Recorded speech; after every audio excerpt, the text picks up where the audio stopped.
Go. Hey everyone, welcome back to the KetonExpress Summit. Today we're here with Stephan Harvey from the Keto Steve, and I want to introduce you quickly. Stephan's originally from Orange County, California. He is 24 years old, so very young, and he's been on the keto diet for over 2 years now. And since being on keto, he's lost roughly 20 to 30 pounds, and he's become a ketogenic blogger who cooks and posts original recipes online at his website, theketosteve.com, and on Instagram at keto_Steve. So that's where you can find him. But welcome, Steve. We are so thrilled to have you here with us today. Yeah, absolutely. Thank you so much for having me. Yeah. So why don't you just tell us about your keto journey? How did you come across the ketogenic diet and what made you decide to jump in and why at age, 21 or? About 22, 23-ish, yeah. Yeah. So why? So, when I originally started, it was actually a suggestion that my mom made, actually. And, I hadn't really heard of what the ketogenic diet really was or what it was all about. And she kind of introduced it to me about, it's essentially low carb, high fat is what kind of her, initial intake was. And that essentially you're cutting out certain parts of your diet that usually would, like, say, a burger, you'd be wrapping it in protein style, or if you want to, get a side of fries, be eating a salad instead. So initially, when I first kind of started doing it, it was more of a science experiment, so to speak. So I wanted to just kind of see what would happen to my body if I actually cut these things out. And, the results were incredible. Even just like in the first, I think, month or so, I actually lost maybe, 10 to 15 pounds, which I didn't think possible because I was a pretty, lean, skinny kid. But when it all kind of happened, it was just, I just kind of ran with it. And, from there, I just kind of, wanted to, build a website and kind of help some other people, because when I first started out, I didn't really know what I was doing, like as most people do. When you're a rookie and you're figuring things out, it's kind of, trial by fire, so to speak. So when I first, started kind of doing it, people were asking me, hey, do you have recipes or do you have anything that, I can kind of look at and make directions from? And I was like, I don't really have any of that. But so I essentially was, okay, so what's the first step? Build a website. Okay, get on Instagram, on the social media channels, and really, just engage with your audience and show them that, you're there for them and that you're there to share your experiences and the knowledge and the recipes that I've been making with them. And, it's been, a great run ever since. I love it. And yeah, you have quite the Instagram following. That's kind of, and as well as your blog, and there's lots of great information there. So what were some of the biggest challenges that you discovered as you started going keto yourself, or that you've seen others struggle with? I think the hardest thing for me was just, listening to my body. Sometimes it's really difficult to just, step back and listen to the types of foods that I consume and how my body was reacting to them. In the first, initial stages, I'd be eating certain types of food, whether it be vegetables or fruits that I hadn't eaten in, ages. And I would eat them and my body would sometimes digest them, sometimes not to. So it was really, testing out all these different types of foods that my body could either digest or not digest, and how I would feel, later on, kind of logging in, like, okay, so if I ate that hamburger, which had a lot of carbs in it, obviously I didn't feel very good the next day. But if I ate, some berries and some fruit and some vegetables, I'd be feeling, like 110% energy level, and I'd be, be able to go all day and I wouldn't crash. And, it was really just, listening to my body was one of the biggest things. And then I guess the other thing was just, coming to terms with how, with my weight and my, my just kind of like who I am as a person. Like, there's a lot of people who struggle with, the image of their body and wanting to change it and all the things that you see on the media and things of that nature. But, it was really just, me being happy with who I was before I even started this diet, but that, I can do things that I want to be able to change that if I would like to. But, it was really just doing it for, don't do it for someone else, do it for you. You want to be able to make that change in your own lifestyle and really improve it, because, at the end of the day, it's, really just all about you. And, with people who have kids and families and things of that nature, you're not only affecting yourself when you change your lifestyle, but you're affecting your kids. And, what you do now could possibly transcend, generations to come, and being able to set a tone and of a healthier lifestyle. And that, because you're essentially prolonging your life. And the longer, longer we can spend on this earth with the kids and with family and loved ones, I'm all for it. Yeah. Oh, I love it. So really it was getting in touch with your own body, starting to listen to your body and what your body wanted, instead of just throwing stuff in it and expecting it to deal with it. And then going about it for the right reasons, starting to change your mindset about what you're fueling your body with and why. There's a lot of wisdom in that for someone so young. So I admire that. That's really cool. And people say age is beyond my age. I'm a an old man at heart, but it's really just experience. Learning what I've already done so far and really trying to just impart that knowledge onto others because if I can even help just one person, it's all worth it. Like that means the world to me. Yeah. Oh, I love that. That's such a great thing. All right. And so what are some of your biggest tips for success on a ketogenic diet? What are the things that you found that make it easier and that help you get better results? Right. The best one for me, I would have to say, is meal planning. Or meal prepping, excuse me. Meal prepping Okay. was the biggest things that I usually took notes on because I was figuring out in the beginning, what kind of recipes and things can I make that will last me, the entire week. So Mm-hmm. one of the first ones would being like a breakfast frittata. I would do a, really large, 9, 12-inch pan of breakfast frittata, and that would last me essentially the entire week. Because I just, throw it in the oven, warm it up, take a slice out, and then that's my breakfast every day. Awesome. And for, usually for lunches, I would do like a smoothie with some berries and kale. That's usually my go-to thing, what I will do. And that, put it in a mason jar, whatever you want to do. And that's lunch Monday through Friday. And then dinner is usually like, a chicken stir fry. That's really easy. I mean, vegetables, chicken, cook it for 15, 20 minutes, you're done. And that's it. So it's really, getting into a consistent routine that works well with your lifestyle, and also if you have a family, their lifestyle as well, and being able to make things that are easy and comfortable and ready to work and eatable on the go, especially with kids. Yeah. Have things that are going to be meal ready and not require a whole lot of cooking, because at the end of the day, I'm sure that lots of moms and dads, when they get home, they're burnt out from the day, so it's really difficult to find things to feed the kids because they're like a bottomless hole. Sometimes with the kids, like, oh, I'm hungry, feed me more, feed me more, feed me more. So that's really one of the biggest tips is the meal prepping, and then also just like I said, listening to your body.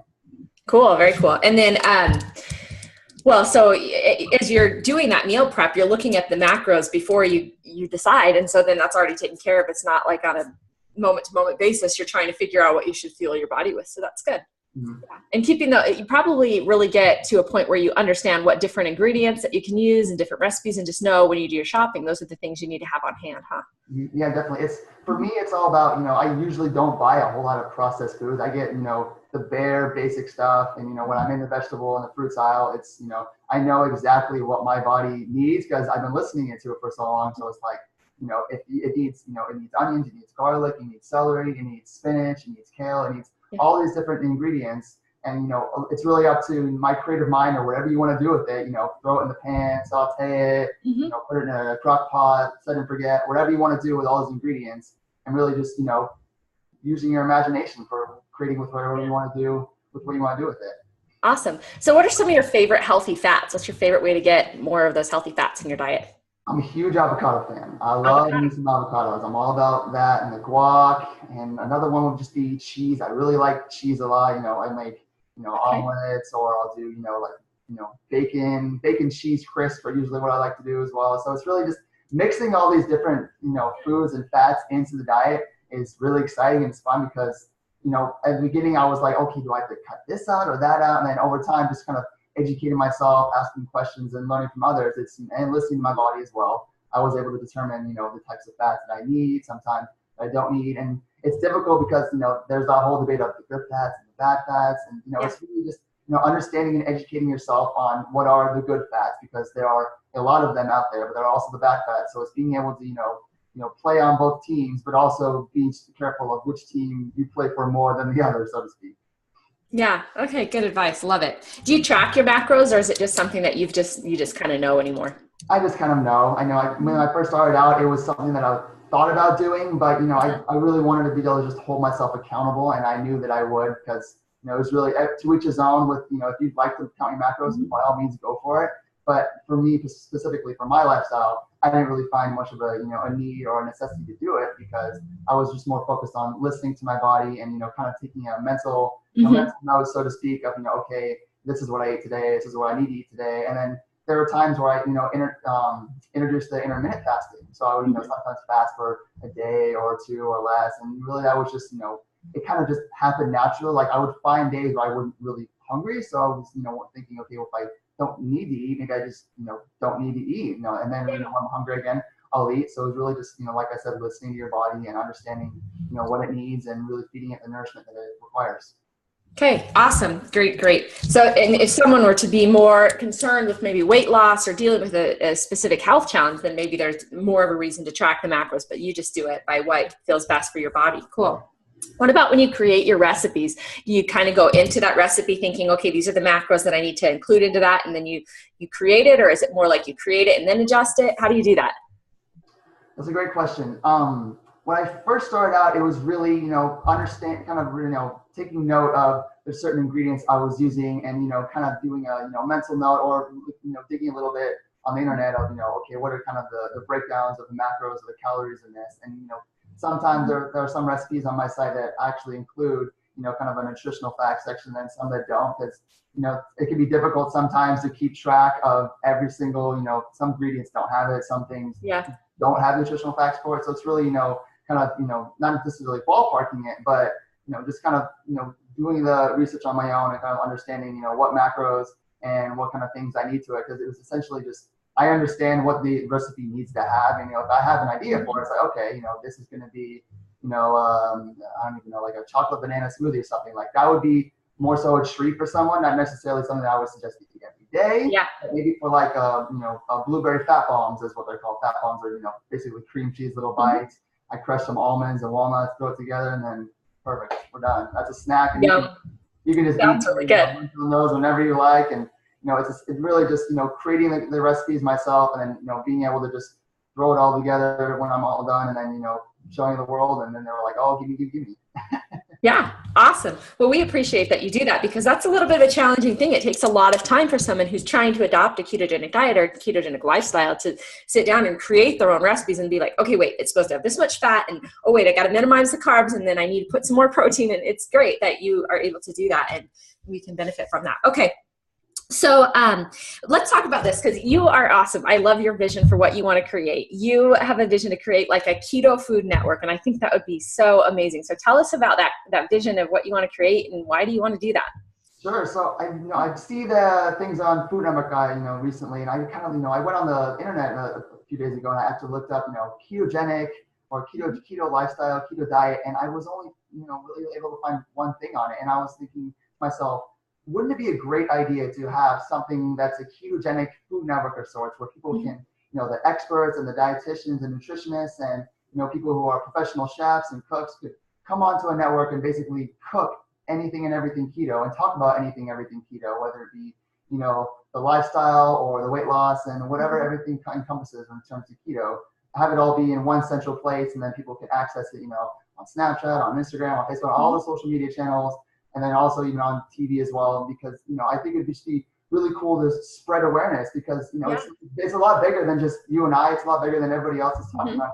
It's really going to be something, like I said, transcending generations. If we can really set the tone now and educating people that, there's an easier and better way. And it's not about, selling the lifestyle or the diet. It's just educating them and saying, hey, this could be for you. Why not try it out and see if it works? And if it does, great. And if not, then we can definitely, pivot and try something else. But I think that being able to create a keto network would just be a dream goal of mine, and to have it all, put together with all these different experts and, cooks and chefs, and to really just have everything in one central place and then spreading the word from there. Yeah, I think that's amazing. I can feel your passion for that. And I'd love to support you in the future any way that I can. And I know our audience would really appreciate that as well. What a resource. Okay.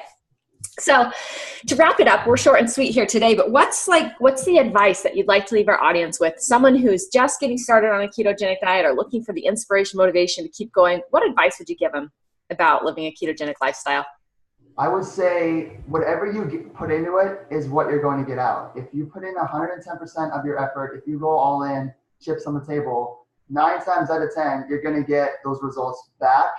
And it's all about, the self-control and being disciplined. It's a lot of mental fortitude. When you go to work or you see cookies that your coworkers made, it's being able to utilize that self-control and say, I don't exactly need this right now. And I know I don't need this because this would set me back on the track that I'm trying to be for a long-term goal. So really one of the biggest things is, exercising that self-control, and whatever you put in is what you're going to get out. And the second thing is to just listen. Only you know your body best because you are your body. So whatever you need and what you don't need, you should really, bring in or detract accordingly from your diet and your lifestyle, because, the more you can educate yourself and understand what the ketogenic diet and lifestyle is all about, the sooner you'll be able to, just really tap into that next level gear that you never thought possible that you had, but everybody has it. But it's all about, understanding how to get to that next level and really, stay at that level. And if you can, educate somebody else along the way or help a family or family member, during that journey, it's, it's like a spider web. It just goes all over the place, and it really just, taps into all these different types of people out there. And, I'd love to see it possibly, transcend, not, like I said, not only this generation, but the next one, and also, international as well, not just in this country, but in other countries as well. Yeah, no, I love it. I love your heart for the ketogenic lifestyle and the passion that you have for it. And I think that's what kind of drew me to you when I was following you, and just, I love your enthusiasm. So thanks so much for sharing that, Stephan. Absolutely. Yeah, been a pleasure. Okay. Well, thank you for joining us today on the KetonExpress Summit. We'll see you next time. Thanks. All right, perfect. Thank you so much. I appreciate it. Yep. Have a great day. You too.